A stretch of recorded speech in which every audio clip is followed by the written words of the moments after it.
Hello everyone, कैसे हैं आप सभी लोग।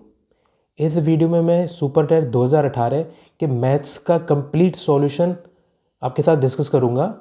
ठीक है, ये वीडियो काफ़ी इंपॉर्टेंट रहने वाली है आने वाले एग्ज़ाम के लिए। ठीक है, तो चलिए शुरुआत करते हैं।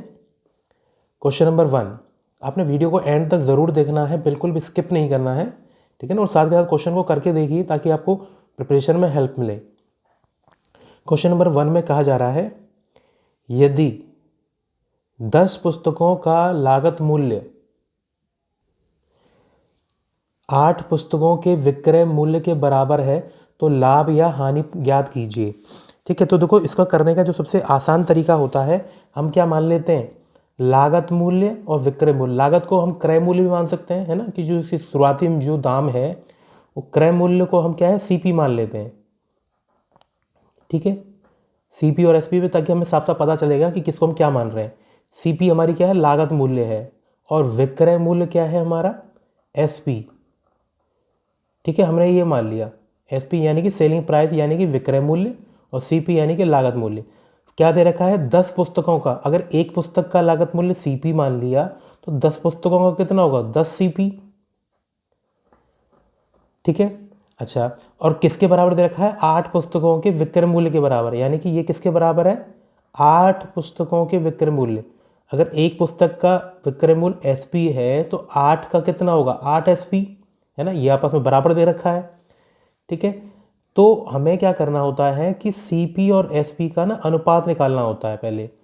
सीपी और एसपी का अनुपात, रेशियो। तो एसपी नीचे भेज दिया मैंने, तो 10 इसके नीचे आ जाएगा, 8/10। अगर मैं 2 से काटता हूँ तो ये 4 बार कट गया, ये 5 बार कट गया। ठीक है, अच्छा, अब हमें क्या है, देखो सीपी की, देखो सीपी के सामने कितना आ रहा है, 4, एसपी क्या है, 5। देखो सीपी से एसपी ज़्यादा है, कितना ज़्यादा है, 1 ज़्यादा। ठीक है ना, 1 ज़्यादा है, यानी कि जब एसपी ज़्यादा हो रहा है तो क्या हो रहा है, इसका मतलब लाभ हो रहा है। जब विक्रय मूल्य एसपी यानी कि विक्रय मूल्य ज़्यादा हो क्रय मूल्य से तो क्या होता है, फ़ायदा ही तो होता है। अच्छा, अब इसके लाभ की प्रतिशत निकालनी है। लाभ प्रतिशत क्या होता है, लाभ बटे क्रय मूल्य इंटू 100, ये तो होता है फॉर्मूला। लागत मूल्य जो है वही तो हमारा क्रय मूल्य है। तो मैं यहाँ देखो कितना लिखा है, सीपी बराबर क्या लिखा था यहाँ पे, 4, क्रय मूल्य 4, और लाभ, लाभ कितना हो रहा है, कितना रुपए बढ़ रहा है, 1 इंटू 100। ठीक है, 4 से इसे डिवाइड कर दो, कितना आ जाएगा, 25%, यानी कि 25% लाभ हो रहा है। ठीक है, तो इस टाइप का, ये वाला टाइप जो काफ़ी इंपॉर्टेंट है, ये यूपीटेट में भी कुछ कई बार क्वेश्चन इस तरह के पूछे गए हैं, तो आपको इसी तरह से करना है ताकि कोई भी गड़बड़ ना हो। ठीक है, क्वेश्चन नंबर 2 देखते हैं। यदि a प्लस बी बराबर 7 तथा a इंटू बी बराबर, सेकेंड क्वेश्चन में क्या कहा जा रहा है कि a प्लस बी बराबर 7 और a इंटू बी बराबर 12, तो उसका मान निकालना है। अगर ऐसे हम ध्यान से देखें, देखो ये हालांकि 2018 वाला सुपर स्टेट का पेपर है, इसमें पूरा सॉल्व करके करना था क्वेश्चन, लेकिन अगर एमसीक्यू में होता है, जैसे अब 2019 में आया ऑप्शन वाला, तो देखो हम साफ साफ दिख रहा है कि हम जानते हैं कि a प्लस बी 7 और a इंटू बी 12 है, तो a और b क्या होंगे, 4 और 3 ही तो होंगे। 4 और 3 7 होता है, और 4 इंटू 3 12 होता है। अगर ऑप्शन में होता तो क्या करते हम, 4 का वर्ग और 3 का वर्ग, यानी कि 25 हम इसका उत्तर लिख देते। लेकिन मैं आपको सॉल्यूशन करके बता देता हूँ कि सॉल्यूशन कैसे करना है। ठीक है, हम जानते हैं कि a प्लस बी का वर्ग बराबर होता है a² plus b² plus 2ab के। अब यहाँ पे हमें a प्लस बी दे रखा है, तो a प्लस बी का वर्ग 7 है, 7 का वर्ग इसका a² प्लस b² का तो मान हमें पता करना है, प्लस 2ab, का मान कितना दे रखा है, 12। ठीक है, तो ये कितना हो गया, 49। ये कितना, 12 गुणा 2 24, यहाँ जाके घट जाएगा, तो a² प्लस b² का मान कितना आ जाएगा, इसको माइनस करके 25, तो 25 ही इसका आंसर है। ठीक है, आसानी से कर लिया हमने। नेक्स्ट क्वेश्चन देखते हैं, क्वेश्चन नंबर 3। एक परीक्षा में 94% छात्र उत्तीर्ण हुए और 33% विफल हो गए, तो कितने छात्र शामिल हुए। तो अच्छा पहले एक चीज़ देख लेते हैं कि 94% उत्तीर्ण हुए, तो प्रतिशत, टोटल प्रतिशत कितना होता है, 100 होता है। तो फेल होने की प्रतिशत कितनी रही होगी, 6%। यही तो होगा कि टोटल परसेंटेज कितनी होती है, 100 में से ही तो निकालते हैं। अगर 94% बच्चे पास हुए हैं तो फेल कितने हुए, 6%। और 6% की वैल्यू कितनी दे रखी है, 33। अगर मैं कुल बच्चों को x मान लूँ कि टोटल बच्चे कितने रहे होंगे शामिल, x। ठीक है, अब x का 6% 33 दे रखा है, x का 6% 33 दे रखा है। तो हमें x की वैल्यू पूछी है, x यानी कि टोटल बच्चे, टोटल कितने बच्चे शामिल हुए थे। तो x को करेंगे तो कितना आएगा, 3300, 3300, और 6 यहाँ पर डिवाइड में जाएगा तो हम इसे काटेंगे तो ये आएगा 550, यानी कि 550 बच्चे शामिल हुए थे। ठीक है, बड़ी आराम से हमने कर लिया। हमने क्या देखा कि हमारे 94% बच्चे पास हुए और 33 फेल हुए हैं। तो हमें ये क्या है, परसेंटेज तो पास वाली दे रखी है, फेल बच्चे हमें नॉर्मल दे रखे हैं, गिनती दे रखी कितनी है। ठीक है, तो हमने पहले फेल की परसेंटेज पता करी कि टोटल 100 होता है, 94% पास हुए हैं, तो फेल कितने हैं, 6%। ठीक है, 6% फेल हुए हैं और 6% की वैल्यू कितनी दे रखी है, 33। तो हमने कुल बच्चे जो हैं हमारे, जो टोटल जितने शामिल हुए, इसको x माना, x का 6% 33 दे रखा है, और हल करके हमने x की वैल्यू निकाल ली, यानी कि कुल बच्चे कितने शामिल हुए हैं, वो हमारे 550 आ गए हैं। नेक्स्ट क्वेश्चन देखते हैं। निम्नलिखित आंकड़ों को आरोही, आरोही यानी कि इंक्रीजिंग ऑर्डर, बढ़ते हुए क्रम में, छोटे से बड़े में व्यवस्थित किया गया है। यदि माध्यिका 63 है, 63 है, तो x का मान ज्ञात कीजिए। तो पहले हम किसी गिनती कर लेते हैं। सबसे पहले तो क्या करना होता है, पहले इनको अरेंज करना होता है छोटे से बड़े में, लेकिन यहाँ तो पहले से दे रखा है। तो क्या करते हैं, गिनती कर लेते हैं, 1 2 3 4 5 6 7 8 9 10। यहाँ पे n कितना है, 10 है। ठीक है, ये कैसी संख्या है कि सम संख्या है। तब n सम संख्या होता है तो माध्यिका, माध्यिका का सूत्र होता है, माध्यिका का जो सूत्र होता है वो होता है n/2th टर्म। ठीक है, n/2th पद जो है इसमें, प्लस n/2 + 1 पद पूरा बटे 2। ठीक है, तो देखें क्या है, n कितना है, 10, 10 बटे 2 कितना हो गया, 5, यानी कि फिफ्थ, 5वां पद, प्लस 5 + 1 छठा पद बटे 2। ठीक है, अब यहां पे देखो माध्यिका कितनी दे रखी है, 63। 5वां कितना है यहाँ पे, 1 2 3 4 5, 5वां क्या है, x, और छठा क्या है, x + 2। ठीक है, /2, तो ये कितना आ जाएगा, 2x + 2/2। अगर मैं 2 से इसे काटता हूं तो 2 से कितने बार कटेगा, ये x और एक बार, 2 से 2 कट गया और एक बार कट गया, यानी कि x + 1 की वैल्यू 63 है।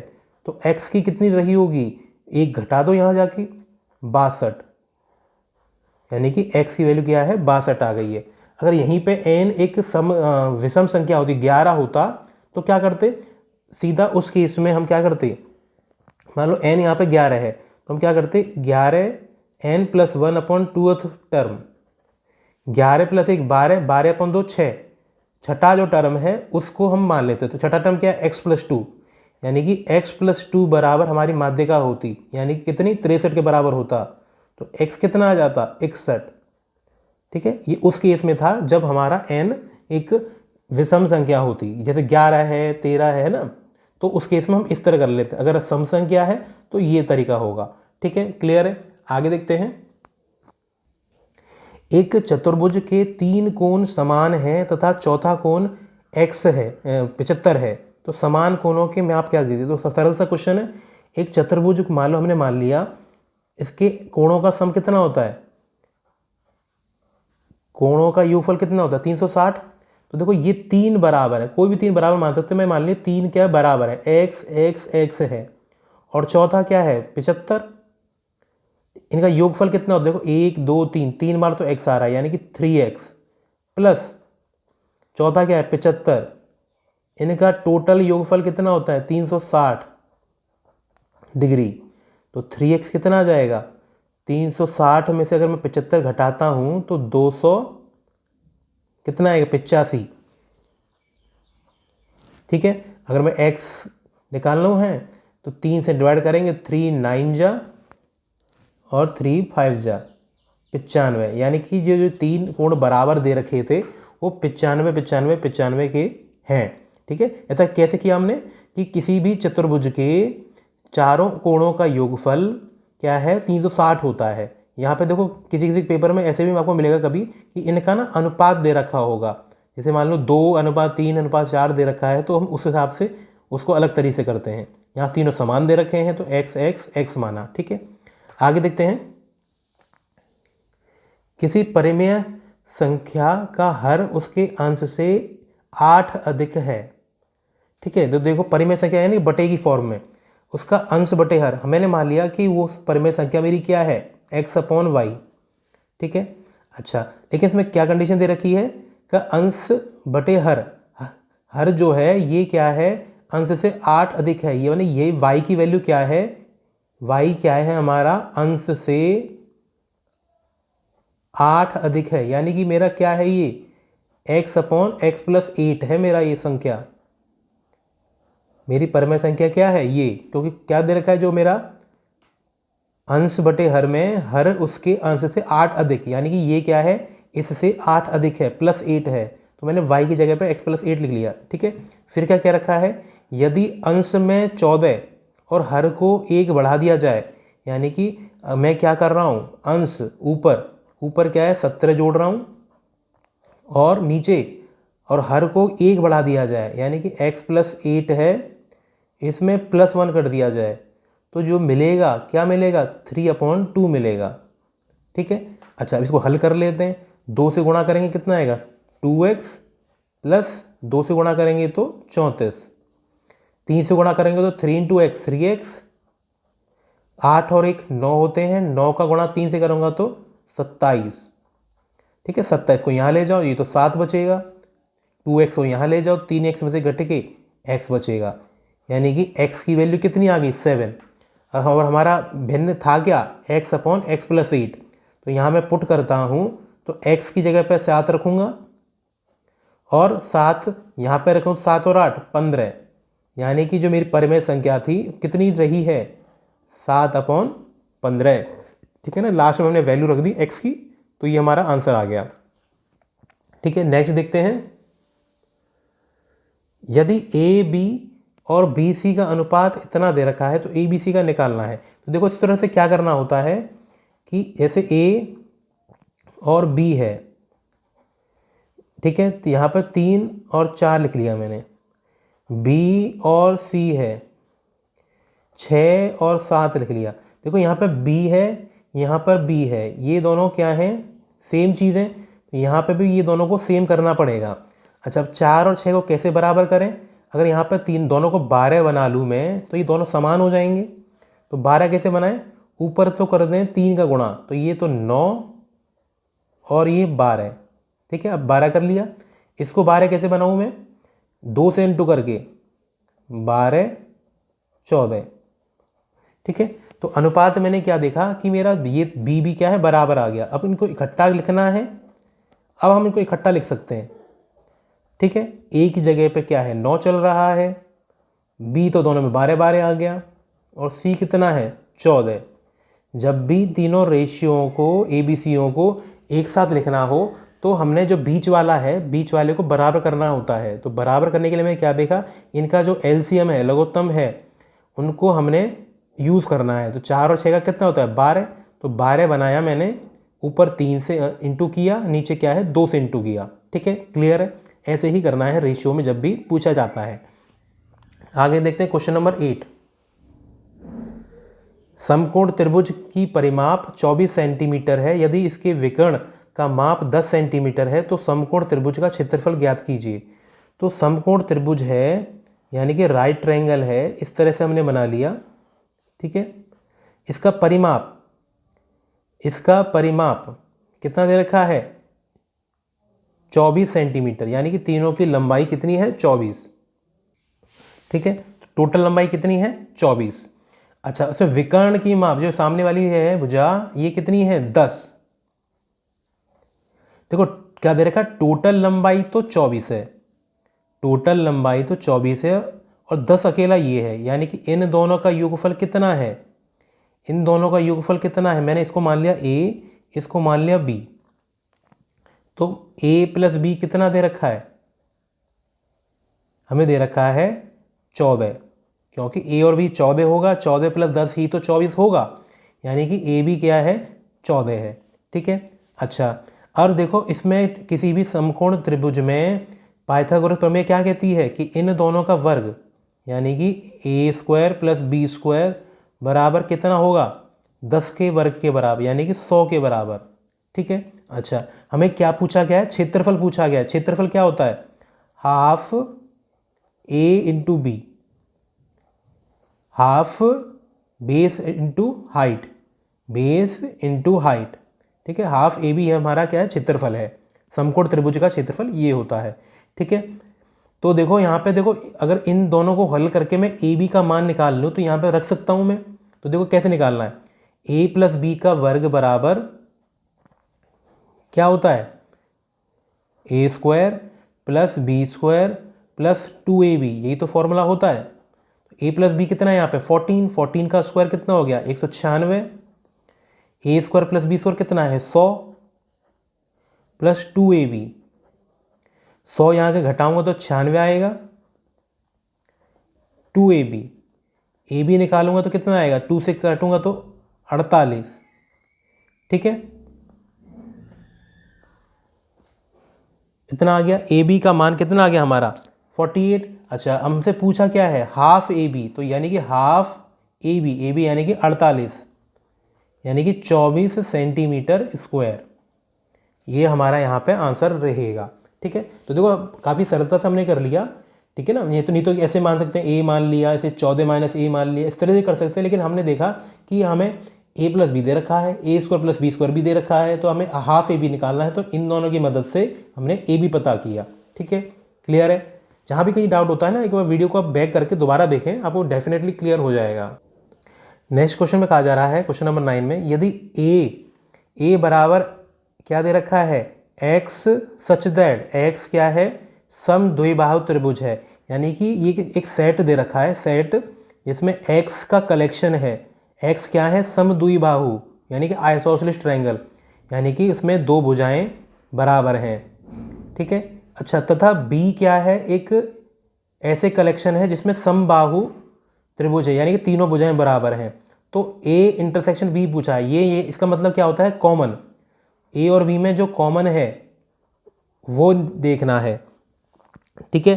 तो इसमें क्या होगा, a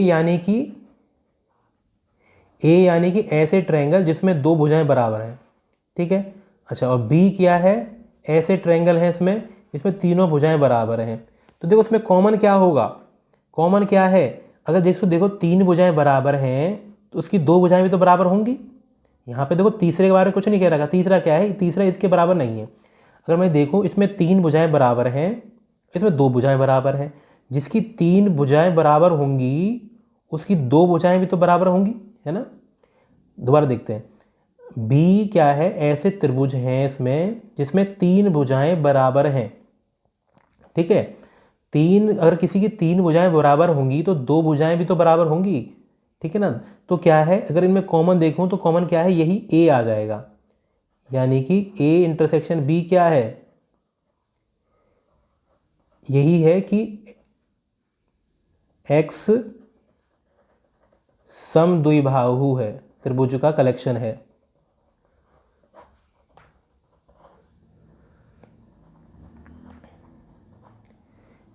ठीक है, यानी कि a के बराबर ही है, यानी कि a और b का इंटरसेक्शन a के बराबर ही है। क्यों, क्योंकि ए तो क्या है, 2 भुजाएं बराबर हैं, बी में क्या है, 3 भुजाएं बराबर हैं। अगर मैं दोनों में कॉमन देखो, जिसमें एक में 2 है एक में 3 है, तो 2 वाली कॉमन हो गई, क्योंकि जब 3 है तो 2 तो होंगे ही होंगी ना।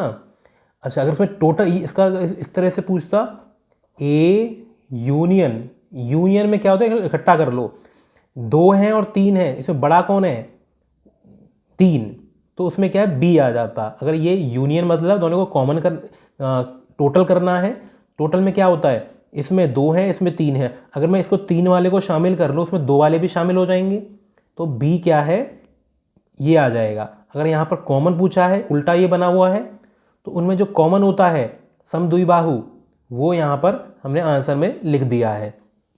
नेक्स्ट क्वेश्चन देखते हैं, क्वेश्चन नंबर 10। कोई धन 25 वर्षों में स्वयं का दोगुना हो जाता है तो ब्याज की वार्षिक दर निकालना है। अच्छा, तो देखो इसका सिंपल इंटरेस्ट का क्वेश्चन है। हमने क्या है, सिंपल इंटरेस्ट की अगर आपने वीडियो नहीं देखी हो हमारी, तो उसमें आप देख सकते हैं काफ़ी सरलता से एक क्वेश्चन को हम कैसे करना है वो उसमें बताया गया है। तो देखो इसका फॉर्मूला क्या होता है, इसमें क्या पूछा है, ब्याज की दर, रेट पूछा है, तो रेट का फॉर्मूला होता है n-1/t इंटू 100 सिंपल इंटरेस्ट में। तो आर यानी कि रेट, एन यानी कि कितना गुना हुआ है, कितना गुना हुआ, दुगुना, यानी कि 2-1, टी टाइम कितना दे रखा है, 25 इंटू 100, तो ये कितना हो गया, 1/25, 25 से काटूंगा 100 को तो 4% इसका आंसर हो गया है। ठीक है, अगर इसी क्वेश्चन में ऐसे भी पूछ लेता है कि क्या है, रेट दे रखा है, टाइम पूछा है, तो टाइम को यहाँ लिख दो, रेट को यहाँ लिख दो, यही फॉर्मूला काम करेगा। ये गुना वाले जो क्वेश्चन है, 2 गुना 3 गुना 4 गुना है, 25 वर्ष में कितना गुना, कितना इतना गुना हो गया, या 4% से कितने साल लगेंगे इतने गुना होने में। 2 तरीके से क्वेश्चन ये बनता है। ठीक है, आगे देखते हैं, क्वेश्चन नंबर 11। निम्नलिखित में से कौन सी संख्या बड़ी है। अच्छा, ये 2 इस तरह से बड़ी दे रखी हो ना, तो क्या तरीका होता है, इनकी जो घात हैं इनको बराबर कर लेते हैं। अब 1/2 है 1/3 है, तो मैं क्या कर रहा हूँ, दोनों में क्या है, घात 6, पावर 6 कर रहा हूँ दोनों की। देखो कैसे होगा, यहाँ पर 1/2 है, अगर दोनों तरफ पावर 6 लगा दूँ तो क्या होगा, ये बटे में जो 1/, है 1/2 है, ये 1/3, इस तरह से ये जो बराबर करके हम इसे काट सकते हैं। ठीक है, तो देखो कैसे कटेगा कि 1/2 है 1/3 है, अगर मैं 6 किया तो 2 से कट के ये बटे में ख़त्म हो जाएगा, तो ये कितना बचेगा, 1/2 की घात 3 है ना, 2 से कट गया। इसी तरह से 3 से कटेगा तो 2 आ गया, तो ये जो बटे में पावर अपॉन में दिख रही थी, ये क्या है, ख़त्म हो गई। अब हम इनको हल कर सकते हैं, ये कितना आ गया, 1/2 की घात कितनी होती है, 3, 8, 2 की घात 2 कितनी होती है, 4, ये इतना आ गया। अच्छा, यहाँ पे 3 चल रहा है, सॉरी 3 चल रहा है, तो ये कितना आ गया, 1/9। अब इनको हमने बराबर देखना है। अगर मैं इसको ध्यान से देखूँ तो क्या है, अगर यहाँ मैं इनको कंपेयर करना चाहूँ तो कैसे कर सकता हूँ, अगर 8 और 9 को मैं बराबर कर लूँ तो 72, 9 से गुणा करूँगा तो 9/72, और यहाँ पर 8 से करूँगा तो 8/72। 72 क्यों किया, ताकि अब मैं बराबर कर लिया है तो अब आराम से तुलना कर सकता हूँ। ठीक है, तो देखो अब कौन छोटा दिख रहा है, ये छोटा दिख रहा है, ये बड़ा दिख रहा है, यानी कि ये चल रहा है। ठीक है, इस तरह से हमें करना है। ठीक है ना, अगर पावर इस तरह से बटे में आपको दिख रही है तो हम उन किससे पावर ऊपर इंटू करते हैं, जो कि ये अपॉन में है, इनका एलसीएम, 2 और 3 का एलसीएम कितना होता है, 6, तो 6 पावर लगा दी। यहाँ पे 3 और 4 होता तो 3 और 4 का कितना होता है, 12, तो 12 लगाते पावर ऊपर, ताकि ये अपॉन में कट जाए, फिर आराम से हम आगे सॉल्व कर सकते हैं। नेक्स्ट देखते हैं, क्वेश्चन नंबर 12। यदि 5 की पावर x+1, 5 की पावर 2 - x बराबर इतना दे रखा है, तो हमें x का धनात्मक मान ज्ञात करना है। ठीक है, तो देखो क्या करना होता है धनात्मक मान के लिए, कि ऑप्शन दे रखे हैं, हालांकि इसमें ऑप्शन थे नहीं, लेकिन मैं ऑप्शन क्या बताना चाह रहा हूँ, अगर इसमें ऑप्शन रख के देखें, एक रख के देखें, तो देखो 1 से कितना आ रहा है, 2 से कितना आ रहा है, 3 से कितना आ रहा है, उससे हम सरलता से इसे हल कर सकते हैं। ठीक है, क्योंकि पेपर तो ऑब्जेक्टिव ही आना है, तो हम ऑप्शन की मदद कैसे लेना है वो देखते हैं। अगर मैं 1 रख के देखता हूँ तो देखो कितना आएगा, 1 + 1 2, 1 रखूँगा x की जगह पे, 1 + 1 2, 5 की पावर 2 25, 1 रखूँगा तो 2 + -1 1, 5 की पावर 1 5 होता है, 5 की पावर 3 125 और 126, ये तो बराबर आया नहीं, कट गया ये। 2 रख के देखो, 2 और 1 3, 5 की पावर 3 125, 2 रख के देखो, 2 - 2 0, 5 की पावर 0 कितना होता है 1, और ये कितना आ गया 125 + 1, ये तो बराबर आ गया। कब आया है, जब हमने x की जगह पे 2 रखा है। ठीक है, तो देखो पेपर में तो ऑब्जेक्टिव ही पेपर आना है, तो ऑब्जेक्टिव पेपर में तो हम ऑप्शन की मदद ले सकते हैं। तो देखो अगर वैसे सॉल्व करना चाहें तो थोड़ा लेंदी हो जाएगा, तो मैंने आपको बताया कि ऑप्शन से कैसे करना है इसे। ठीक है, क्लियर है। हमने देखा कि एक ही ऑप्शन फटाफट रख के देख सकते हैं, एक रख के देखा, एक पे नहीं आया, 2 रख के देखा, 2 पे आ गया। ठीक है, ऑप्शन तो एक ही तो करेक्ट होगा। ठीक है, तो आगे हम ऑप्शन को नहीं चेक करेंगे। ठीक है, आगे देखते हैं। यदि 6 पुरुषों की 15 दिन की मजदूरी 2100 रुपये है तो 9 पुरुषों की 12 दिन की मजदूरी क्या होगी। तो देखो ये वर्क वाला क्वेश्चन है, क्या फॉर्मूला होता है इसका, M1D1H1 upon W1 M2D2H2 upon W2। देखो ये क्या है फॉर्मूला, कब लगता है, जब हमें दिन, घंटे, लोग कितने काम कर रहे हैं और कितना कितना काम कर रहे हैं, या उस केस में क्या है ये फॉर्मूला काम करता है। यहाँ पर मजदूरी दे रखी है 2100 रुपये, तो मैं इसको काम मान रहा हूँ कि 2100 रुपये का काम किया, 2100 काम किया, 2100 रुपये का काम किया। ये उस केस में भी काम करता है फॉर्मूला कि इतने लोग हैं, इतने दिन में इतना खाना खा जाते हैं, कितने ग्राम खाना खा जाते हैं, तो खाना खाना एक तरह से काम मान लिया मैंने। तो ये फॉर्मूला इसमें फिट करके हम इसे सरलता से सॉल्व कर सकते हैं। तो देखो पहले केस में क्या दे रखा है, 6 पुरुष, यानी कि M1 की वैल्यू 6 है, डे कितने लग रहे हैं 15, आवर्स तो दे नहीं रखे तो कोई मतलब नहीं है ना, आवर्स तो दे नहीं रखे यहाँ पे। अच्छा कितना काम कर रहे हैं, कितने रुपए का, 2100 रुपये का, वर्क कितना है 2100। दूसरे केस में क्या है, 9 पुरुष हैं, 12 दिन दे रखे हैं, घंटे से मतलब नहीं है, और 12 कितना है, कितना मजदूरी का कर रहे हैं, W2 निकालना है। ठीक है, इसमें हल करता हूँ तो कितना आएगा, 6 से कटेगा, 15 से काटेंगे, 6 से कटेगा, 6 से 6 3 जा 18, 3 बचा 5 0, ये आ गया। ठीक है, अच्छा और काटें, 5 से 3 बार, 5 से 70 बार। ठीक है, अच्छा 3 से ही कटेगा ये 3 बार, तो यहाँ तो सब खत्म हो गया, सिर्फ 70 बचेगा, 70 यहाँ आके गुणा हो जाएगा, तो W2 बराबर 70, ये इधर 3 में गुणा होगा, इंटू 12। ठीक है, तो ये आ गया, इंटू करके इसे इंटू करेंगे हम, तो ये आएगा 2520 रुपये। ठीक है, यानी कि सेकंड केस में जो मजदूरी है इतने रुपए की है। ठीक है, तो हमें ये फॉर्मूला ध्यान रखना है, इससे बड़ा हम आराम से कैलकुलेशन कर सकते हैं। ठीक है ना, फॉर्मूला पता हो, इसमें M1 D1 W1 की वैल्यू फिट करके कट पिट के जो हमें चाहिए वो मिल जाएगा। ठीक है, आगे देखते हैं। कहीं भी डाउट होता है ना, आप वीडियो को पॉज करें, एक बार दोबारा बैक करके दोबारा उस पोर्शन को देखें, आपको डेफिनेटली समझ में आ जाएगा। हमें क्या है, इसके गुणनखंड करने हैं, फैक्टर करने हैं। ठीक है, तो देखो फैक्टर करने के लिए क्या होता है, बीच वाले टर्म को इस तरह ब्रेक करो, तो देखो यहाँ पर क्या है, या 1 है या 18 है, तो 1 और 18 का इंटू देखो तो कितना आएगा, प्लस प्लस चल रहा है तो प्लस 18, और बीच में क्या है -9। अगर -9 को ऐसा तोड़ो कि जोड़ें तो -9 आ जाए और इंटू करें तो +18 आ जाए। तो देखो इस तरह हम तोड़ेंगे तो कितना आएगा, -6 और -3, -6 और -3 -9 होते हैं, और -6 इंटू -3 प्लस के 18 होते हैं। तो बीच वाले को ऐसा तोड़ते हैं कि जोड़ें तो बीच वाली संख्या और गुणा करें तो किनारे वाली। ठीक है, तो क्या आएगा, x², 9x की जगह पे क्या लिख रहे हैं हम, -6x -3x।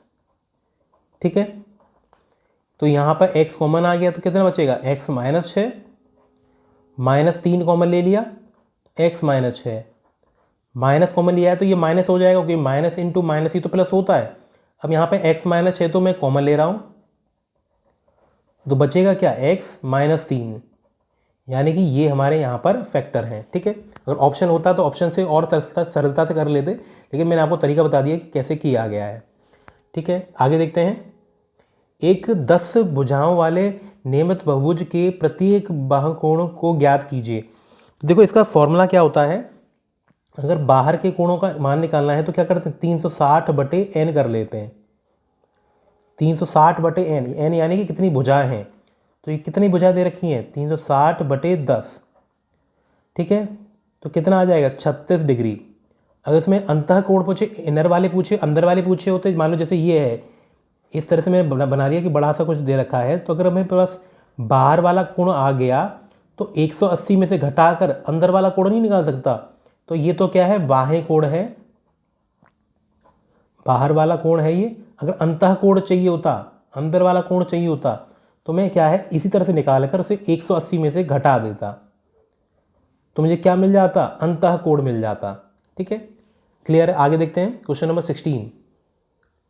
यदि एक समचतुर्भुज की प्रत्येक भुजा 100 मीटर की है तथा एक विकर्ण 160 मीटर का है, तो समचतुर्भुज का क्षेत्रफल क्या होगा, ये निकालना है। ठीक है, तो समचतुर्भुज का मतलब होता है कि क्या है, सारी की सारी भुजाएं बराबर है, रोम्बस। रोम्बस है, प्रत्येक भुजा 100 मीटर की है। मैंने बना लिया कि मेरा एक रोम्बस ये रहा। ठीक है, सारी सारी भुजाएं बराबर हैं, इसकी प्रत्येक भुजा कितनी है, 100 मीटर की है। एक विकर्ण 160 मीटर की है, एक विकर्ण क्या है, 160 की है। अगर देखो एक चीज़ देखें, अगर हम दूसरी विकर्ण निकाल लें ना, तो फॉर्मूला होता है इसका विकर्णों से half d1 into d2। Half d1 d2 क्या है, फॉर्मूला है। अगर हमारे पास दोनों विकर्ण दे रखी हो तो अगर मैं इसकी दोनों विकर्ण पता कर लूँ तो मैं आराम से इसे सॉल्व कर सकता हूँ। तो देखो एक फॉर्मूला होता है कि ना, अगर हमारे पास विकर्ण दे रखी हो, उससे हम भुजा निकालने का फॉर्मूला होता है, भुजा बराबर 1/2 under root d1² plus d2²।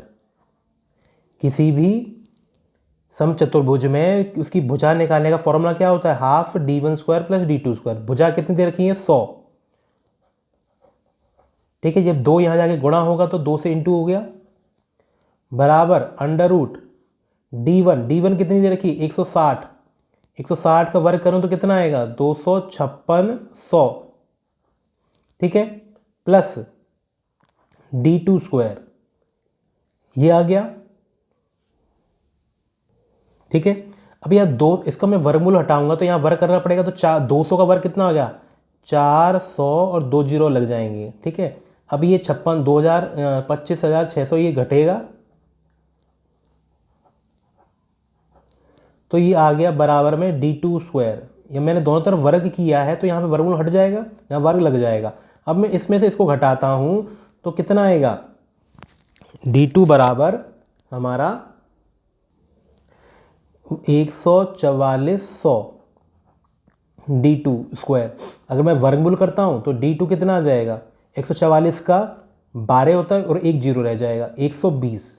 यानी कि मेरी जो दूसरी विकर्ण आई है वो कितनी आई है, 120। ठीक है, मैंने विकर्ण दोनों निकाल लिए, एक मेरे को दे रखा था, एक निकाल लिया मैंने। अब जो एरिया होगा, एरिया क्षेत्रफल, एरिया क्या होता है, हाफ d1 इंटू d2। तो हाफ d1 कितना है यहाँ पे, 160, और d2 यानी कि दूसरी विकर्ण कितनी आई है, 120। ठीक है, 2 से काटूंगा 80 बार, 80 इंटू 120, 9600 मीटर वर्ग। ठीक है, ये इसका उत्तर है। ठीक है ना, तो यहाँ पर हमने देखा कि फॉर्मूला तो d1 d2 होता है हाफ में, तो हमें d1 d2 दोनों की जानकारी होनी चाहिए। तो भुजा तो दे रखी है, लेकिन d1 और d2 में से सिर्फ d1 दे रखा है, तो मैंने ये जो फॉर्मूला होता है, काफ़ी इंपॉर्टेंट फॉर्मूला है। ठीक है ना, तो इसको आप एक बार रट लीजिए बेशक। ठीक है, ये आपको डेफिनेटली हेल्प करेगा। चलिए आगे देखते हैं क्वेश्चन नंबर 17। क्वेश्चन नंबर 17, यदि a माइनस बी तथा a इंटू बी दे रखा है तो a³ माइनस b³ का मान निकालना है। तो देखो इसमें क्या होता है, पहले हमें a³ माइनस b³ का फॉर्मूला या a माइनस बी का होल क्यूब का फॉर्मूला किसी एक को पता होना चाहिए। तो मैंने a माइनस बी का होल क्यूब लिख लेता हूँ। a माइनस बी का होल क्यूब होता है a³ minus b³ -3ab into में a माइनस बी। ठीक है, ये फॉर्मूला होता है। यहाँ पे हमें a माइनस बी दे रखा है 4 है, 4 का क्यूब करेंगे तो 64 बराबर a cube minus B cube minus का 3ab कितना दे रखा है 21, a माइनस बी कितना दे रखा है 4, तो ये कितना आ गया a cube minus B cube 3 into 4 12, 3 into 4 12, 12 into 21 into 12 कितना होता है 12 1 जा 12, 12 2 जा 24 और 252। अब ये 252 यहाँ जाके जब जुड़ेगा 64 में तो कितना आएगा 64 में 252 उधर जाके जुड़ेगा तो ही तो a cube minus B cube आएगा। तो ये कितना आ गया, जोड़ेंगे तो ये आ गया 316। ठीक है, यानी कि हमारा a cube minus B cube कितना है 316 है। तो ये आपको फॉर्मूला पता होना चाहिए। ठीक है, आगे देखते हैं। संख्या इसमें क्या है 9 के स्थानीय मान और वास्तविक मान का अंतर निकालना है। तो देखो 9 ये रहा, तो देखो इसका जो स्थानीय मान है, ठीक है, प्लेस वैल्यू है, वो कितना कैसे लिखते हैं, उस संख्या के पीछे उतने जीरो लगा देते हैं। तो कितना आएगा 9 1 2 3। ठीक है, और वास्तविक मान तो वो संख्या खुद होती है। ठीक है, तो इसका अंतर पूछा है, इसमें से 9 माइनस करेंगे तो कितना आएगा 8 9 9 1। ठीक है, ये इसका करेक्ट उत्तर है। ठीक है, स्थानीय संख्या क्या होती है, जिसका पूछा है उसके पीछे उतने जीरो लगा दो जितनी संख्या पीछे हैं। और वास्तविक मान क्या होता है, वो संख्या खुद होती है। जैसे 9 का वास्तविक मान 9 खुद है। आगे देखते हैं क्वेश्चन नंबर 19। 10 सेंटीमीटर त्रिज्या वाले वृत्त की जीवा की लंबाई 16 सेंटीमीटर है। तो ये क्वेश्चन काफ़ी इंपॉर्टेंट है। एक मैंने वृत्त बना लिया, इसकी एक जीवा है जिसकी लंबाई 16 सेंटीमीटर है।